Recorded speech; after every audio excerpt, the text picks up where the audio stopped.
Kalau ditanyakan kepada saya apa alasan saya keluar dari agama Islam, agama yang menjadi agama turun-temurun dari orang tua saya, maka yang pertama saya mau katakan bahwa itu bukan keinginan saya. Ya, tidak pernah terlintas dalam pikiran saya untuk keluar dari Islam, karena bagi saya Islam itu agama yang diridhoi. Innad dina indallail Islam. Ya, agama yang diterima oleh Allah hanyalah agama Islam. Ini sesuai dengan Al-Imran ayatnya yang ke-19. Nah, jadi tidak punya keinginan ya sama sekali. Karena orang tua mengajarkan saya secara baik agama itu sejak usia dini. Di umur 6 tahun sudah diajarkan membaca kitab suci Al-Quranul Karim. Lalu sampai hatam di usia yang cukup muda waktu itu ya. Dan umur 12 tahun ya sudah hatam.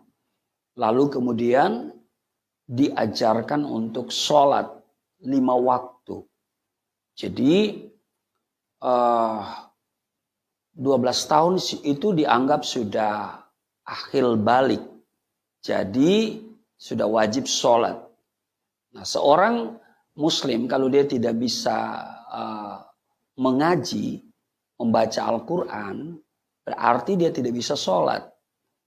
Nah, karena itu sebagaimana juga anak-anak muslim, kami sejak kecil belajar mengaji, lalu menghafal surat-surat pendek untuk bisa sholat. Dan saya diajarkan oleh ayah saya langsung. Dan dia begitu ketat mengontrol apakah saya sholat atau tidak. Ya, karena diajarkan di Quran bahwa lakukan 4, nggak lakukan 1, maka yang 1 ini membatalkan yang 4. Dikatakan fawailul lil musallin, celakalah bagi orang yang sembahyang, allazina hum an salatihim sahun, mereka yang lalai dalam sembahyang. Jadi ayah saya itu mengontrol ya saya supaya sholat, kami anak-anaknya itu dikontrol mengenai sholat ini. Jadi kalau saya ditanya apa alasan Anda keluar dari Islam ya, meskipun di penjara, yang pertama saya katakan itu bukan keinginan saya. Ya, kembali lagi saya katakan bahwa tidak pernah terlintas di hati, di pikiran saya bahwa satu saat saya akan menjadi seorang Kristen, keluar dari Islam. Sebab diajarkan inna dina indallail Islam. Ya, sesungguhnya agama yang diridhoi di sisi Allah hanyalah Islam. Bahkan tidak pernah berpikir untuk mencari agama selain Islam. Karena dikatakan waman yabtaghi ghairal islami dina falan yuqbala minhu wa huwa fil akhirati minal khasirin. Barang siapa mencari agama selain agama Islam, maka sekali-kali tidaklah akan diterima agama itu daripadanya. Dan di akhirat termasuk orang-orang yang rugi. Jadi saya menyadari saya rugi kalau keluar dari agama mayoritas ini. Untuk konteks Indonesia ya. Rugi. Karena ini mayoritas. Ya, agama yang dianut oleh mayoritas. Dan kadang-kadang kalau kita mau berkarir selalu dilihat agamanya. Ya. Nah, jadi memang rugi saudara. Ya. Bahkan saya punya prinsip juga sama dengan prinsip orang-orang Islam yang lain. Wala tamutunna illa wa antum muslimun. Dan janganlah sekali-kali kamu mati melainkan dalam keadaan beragama Islam. Itu sesuai dengan Quran surat Al-Imran ayat 102. Jadi kembali lagi saya tegaskan bukan keinginan saya. Karena ini prinsip Islam yang saya pegang secara kuat. Ya. Kalau ditanya apa alasannya Anda murtad keluar dari Islam? Ya, bukan keinginan saya, tetapi keinginan Tuhan Yesus. Karena di dalam Yohanes 15 ayat yang ke-16, bukan kamu yang memilih aku, tetapi akulah yang memilih kamu. Itu yang pertama. Yang kedua, ya saya menemukan hidayah, menemukan petunjuk ketika saya membaca Alkitab. Setelah perjumpaan saya dengan Yesus, ya karena diawali dengan perjumpaan. Ya, Isa Al-Masih datang pada saat saya sedang menyiapkan ibadah subuh, sholat subuh. Dari sana kemudian saya mulai ada kerinduan untuk mengenal pribadi ini. Dan saya mendapatkan kesulitan karena Isa Al-Masih memang ada di dalam Al-Quran. Tetapi ada beberapa prinsip yang berbeda. Soal keluarganya, soal kelahirannya, soal kematiannya. Tapi ada beberapa yang menjadi titik temu persamaan tentang mujizat-mujizat yang dilakukannya itu luar biasa. Nah, saudara, karena itu prinsip saya harus kembali kepada apa? Sumber yang akurat. Nah, sumber yang akurat mengenai Isa Al-Masih ya Injil. Karena Quran juga mengatakan bahwa Injil itu diberikan kepada Nabi Isa. Nabi Isa pembawa Injil. Nah, mari kita baca ke Injil. Tapi itu bukan langsung baca, itu ada proses. Tidak semudah itu. Ya. Sebab kalau saya nanti baca Alkitab ini, ya, wah, ini bisa perang dengan ayah saya. Zaman saya dulu kan belum ada Android, ya. Kalau sekarang kan bisa kita download sendiri, kita baca sendiri, ya. Tapi dulu harus ada fisik seperti ini, Alkitab seperti ini, ya. Dan kalau dibaca, pasti orang di sekitar kita satu saat akan menemukan Alkitab yang kita baca ini. Nah, karena itu saya harus mencari apa alasan, ya, supaya ketika nanti ketahuan saya baca Alkitab, saya bisa punya dasar. Ya, yang pertama karena iman Islam memberikan apresiasi kepada Injil. Dan itu dirumuskan dalam rukun iman. Rukun iman itu ada 6. Yang pertama percaya kepada Allah, yang kedua percaya kepada malaikat, dan yang ketiga percaya kepada kitab yang pernah diturunkan oleh Allah. Antara lain Taurat, Zabur, dan Injil. Nah, jadi kita beriman kepada Injil. Ya. Nah, selama ini kan saya tidak pernah baca Injil. Ya, memang tidak dianjurkan untuk baca Injil. Bahkan ada opini yang dibentuk Injil yang hari ini ada itu Injil palsu. Tapi kalau ditanyakan kapan dipalsukan, siapa yang memalsukan, bagian mana yang dipalsukan, ya, dan kalau itu palsu mana yang asli, nah semuanya itu nggak bisa kita buktikan.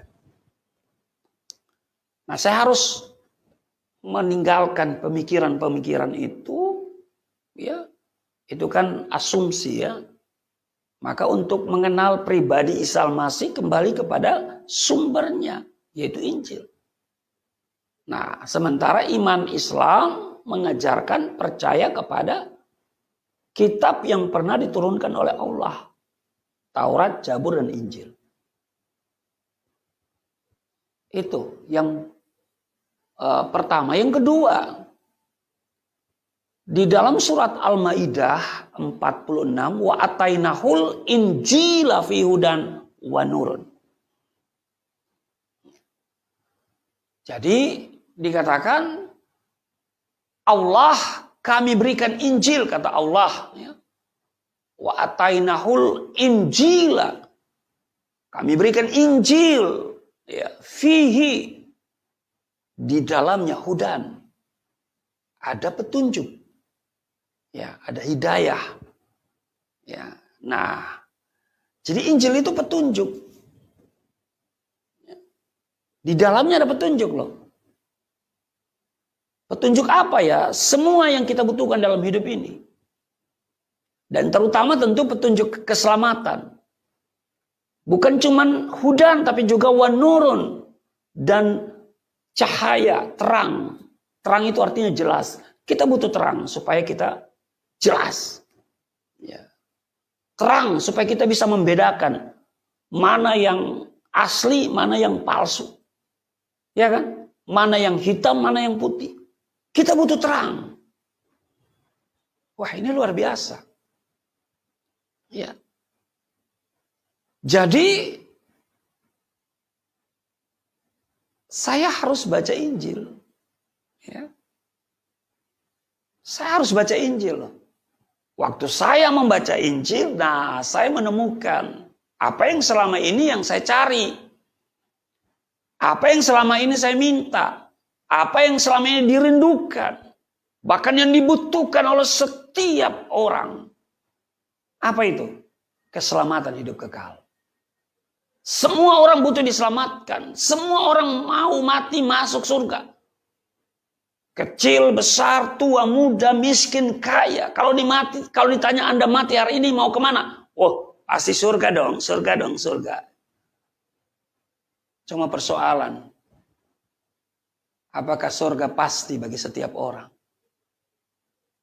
Nah, karena itu saudara, waktu saya membaca Injil, saya menemukan hidayah. Saya menemukan petunjuk. Apa petunjuknya?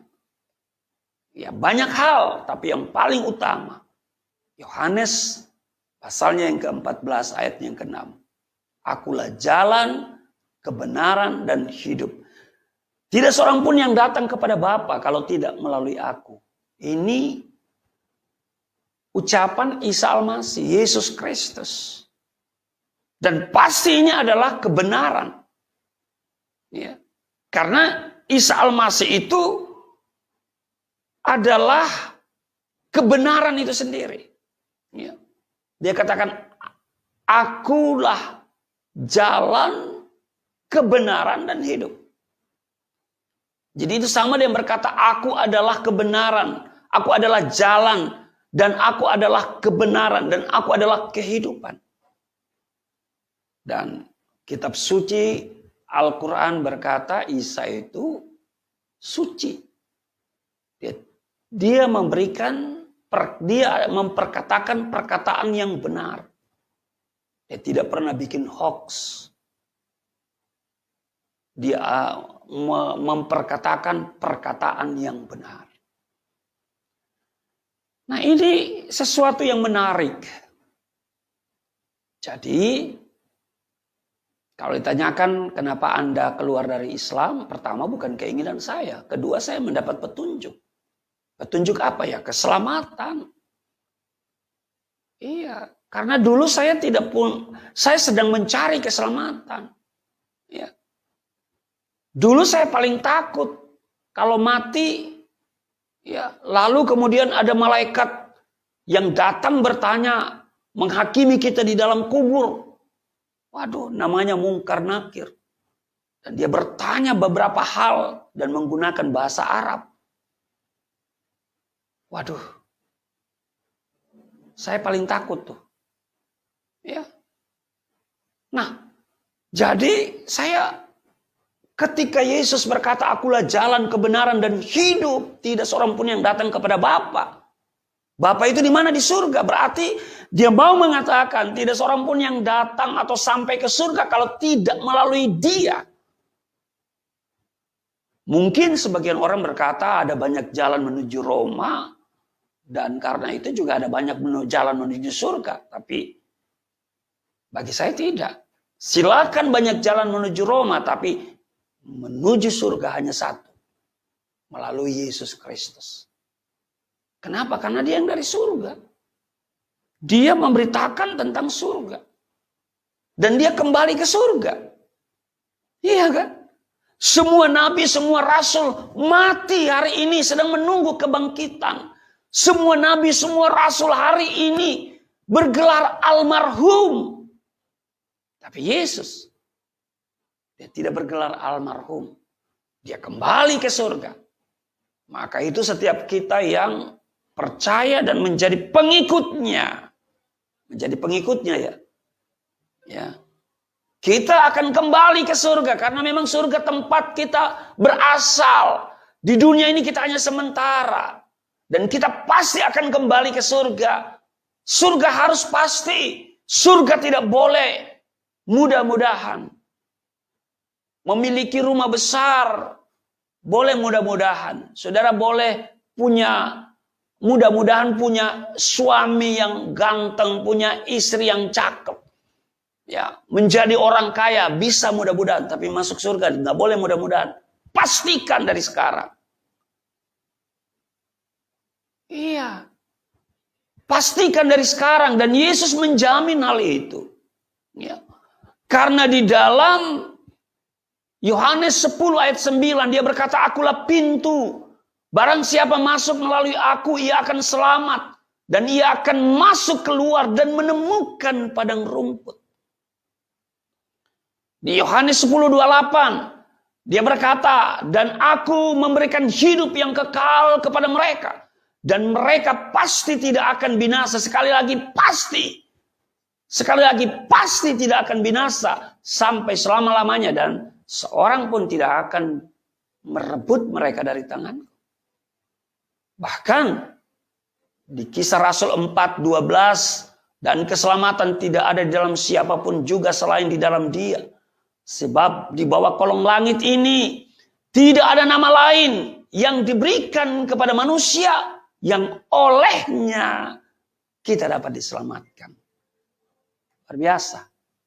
Jadi saudara, ini hidayah, ini petunjuk. Karena memang selama ini saya minta petunjuk. 17 kali dalam 5 waktu sholat sehari itu saya berdoa, "Ihdinas siratal mustaqim." Tunjukilah kami jalan yang lurus. Wah, Yesus berkata, "Akulah jalan, kebenaran, dan hidup." Itu yang kedua. Yang ketiga, apa alasan saya keluar dari Islam yang merupakan agama orang tua saya secara turun-temurun? Ya karena saya butuh juru selamat. Saya tidak dapat menyelamatkan diri saya sendiri. Amal saya tidak cukup untuk mendapatkan surga. Ya, karena surga itu ya akibat dari amal perbuatan. Berapa banyak? Ya sebanyak-banyaknya. Apa sanggup? Ya namanya juga manusia. Saya butuh juru selamat. Saya tidak butuh nabi, saya tidak butuh rasul. Saudara, nabi dan rasul itu sama saja. Ya, dia mati dan tunggu kebangkitan. Ya. Dia bergelar almarhum yang saya katakan tadi. Yesus juru selamatku. Dia bangkit dari kematian. Dia naik ke surga. Disaksikan oleh 500 pasang mata loh. Itu minimal 500 pasang mata. Bukan tidak disaksikan loh. Disaksikan oleh banyak orang. Haleluya. Dan malaikat yang berkata, dia akan datang kembali seperti yang kamu lihat. Saudara suka atau tidak suka, senang atau tidak senang.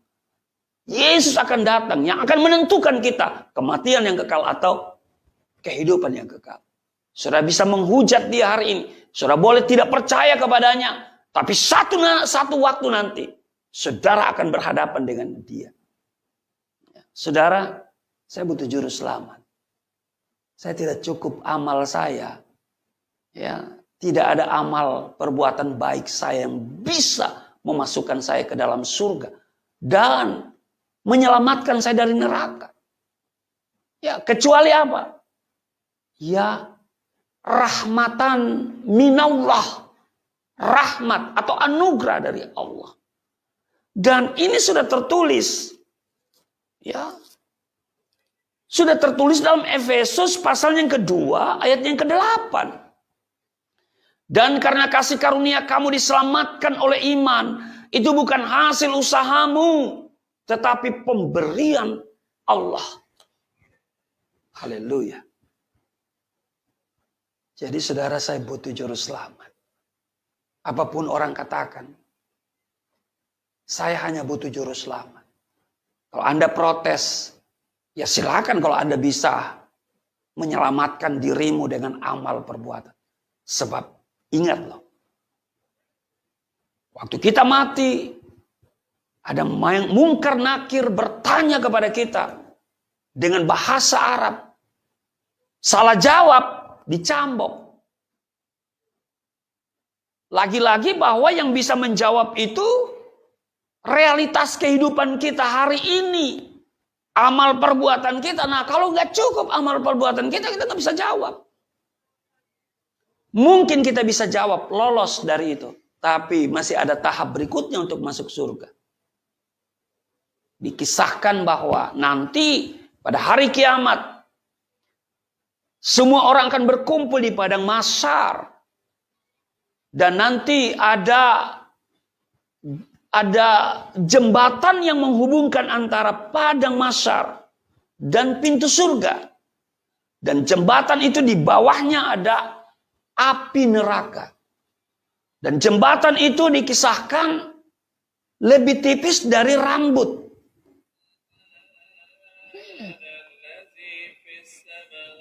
Jadi lebih tipis dari rambut. Ini yang membuat saya nggak yakin kalau saya bisa masuk surga.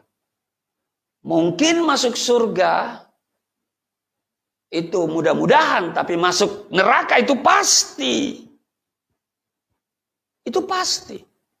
Jadi itu bahwa alasan saya yang ketiga, saya butuh juru selamat. Saya nggak bisa menyelamatkan diri saya dengan amal saya. Karena nggak ada amal yang sempurna yang bisa saya memasukkan saya ke dalam surga. Karena apa? Manusia ini kecenderungan adalah pikirannya jahat. Kecenderungan manusia adalah pikirannya jahat. Hatinya menjauh dari Tuhan. Bukan apa yang kita pikirkan yang baik itu yang kita lakukan. Tetapi apa yang kita tahu bahwa itu jahat, ya, yang harus kita hindari, justru itu yang kita lakukan. Ya. Nah, karena itu saya pastikan saya tidak bisa masuk surga dengan amal perbuatan saya. Saya hanya butuh juru selamat. Dan berita sukacita, berita gembira, Yesus adalah juru selamat. Nama Yesus artinya Allah itu juru selamat. Wow, luar biasa. Yang keempat, alasan mengapa saya harus keluar dari agama Islam walaupun saya harus dipenjara. Saya itu sangat kagum dengan ajaran keselamatan di dalam iman Kristen yang didasarkan pada Alkitab. Iya. Sehingga saya begitu kagum. Tidak ada ajaran di dalam Alkitab yang mengajarkan masuk dalam kubur ada malaikat yang menghakimi kita. Ya. Bahwa tidak ada ajaran nanti masuk surga melalui jembatan neraka. Waduh. Iya. Kalau dulu saya meragukan diri saya kalau saya masuk surga, ya masuk neraka ya pasti. Tapi masuk surga ya insya Allah. Nah karena itu saudara, 4 alasan. Saya kemudian menjadi Kristen, saya bersaksi, menceritakan kehidupan saya yang lama dan dibandingkan dengan kehidupan saya yang baru. Seperti konsep di dalam kisah para rasul yang saya beritakan bahwa Yesus adalah Tuhan dan Juru Selamat. Bahwa di luar Yesus tidak ada jaminan keselamatan. Saya bersaksi kemanapun saya pergi dan berada, siapapun yang saya jumpai, saya ceritakan bahwa Yesus adalah Tuhan dan Juru Selamat. Bahwa di luar Yesus tidak ada jaminan keselamatan. Apa yang terjadi? Saya dituduh subversif. 156A KUHP. Penistaan agama. Lalu diproses secara hukum. Dituntut 4 tahun. Ancaman maksimal pasal 156A KUHP itu 5 tahun. Saya dituntut 4 tahun oleh tim jaksa penuntut umum. Lalu saya dipersilakan membaca pidato pembelaan. Ini kesempatan bagi saya membaca pidato pembelaan yang didasarkan pada tema Yesus Tuhan dan Juru Selamat. Di luar Yesus tidak ada jaminan keselamatan. Di akhir pidato itu saya nyatakan sikap saya. Putus tali tempat bergantung. Hancur bumi tempat berpijak. Keputusanku satu. Mengikut Yesus untuk selama-lamanya. Apa yang terjadi? Putusan majelis hakim pengadilan negeri 4 tahun dan 6 bulan. Jadi 6 bulan lebih berat. Saudara, haleluya. Tapi saya bersyukur menjalani masa pidana penjara. Walaupun pertama kali masuk rumah tahanan negara, saya dipukul babak belur. Ditinju di bagian pelipis. Ditendang dengan Pak Lars oleh para sipir, ya. Cepatu Lars itu, sudah. Banyak hal yang saya alami yang tidak mengenakan, ya. Memang nggak enak tinggal di penjara. Tapi bagaimana saya harus mengenakan situasi itu. Tetap mengucap syukur, tetap tegar pada keputusan. Tetap bersuka cita. Walaupun dipukul. Karena kalau saya lihat apa yang dilakukan oleh Yesus, waduh. Yang saya alami itu sangat kecil. Jadi saya bersyukur saya mengalami penjara, dipukul babak belur, paling tidak membuktikan kepada diri saya setia. Iya, itu aja. Saya tidak pernah mendendam, saya tidak pernah ada kepahitan. Saya mengampuni. Ya, sipir yang memukul saya itu saya ampuni. Padahal Karutan Kepala Rumah Tahanan Negara Poso itu udah mau bertindak. Kalau saya keberatan akan diproses mereka. Tapi saya bilang tidak, saya mengampuni. Ya, saya mengampuni. Banyak hal yang Tuhan ajarkan saya di penjara itu. Pertama, harus sabar. Kunci hidup sukses di dalam penjara yang pertama sabar. Sabar menghadapi banyak orang yang temperamen, ya, karena memang hukuman dari 3 bulan sampai seumur hidup, hukuman mati juga ada. Ya, sabar. Dan sabar itu sudah tahu adalah salah satu dari buah roh. Tapi juga bersuka cita. Itu yang kedua, yang ketiga mengucap syukur. Banyak hal yang terjadi dalam penjara. Ya. Tapi mungkin gak bisa saya sebutkan secara lengkap. Karena durasinya mungkin terlalu panjang. Tapi kan orang sudah melihat kesaksian saya di channel Tamparagi. Ya, Tamparagi Lama, oh ya Tamparagi Lama udah lenyap. Ya. Tapi masih ada di Bapak Yusuf Manabulu punya channel. Atau juga mungkin di channel saya juga ada. Saudara bisa lihat lengkap di sana. Ya, jadi ini alasan mengapa saya keluar dari Islam. Ya. Dan walaupun saya di penjara, dipukul babak belur, diperlakukan gak enak. Sampai hari ini juga. Ya. Tapi ingat bahwa Yesus itu adalah Tuhan dan Juru Selamat. Bahwa di luar Yesus Kristus gak ada jaminan keselamatan. Demikian yang bisa saya sampaikan. Tuhan Yesus memberkati.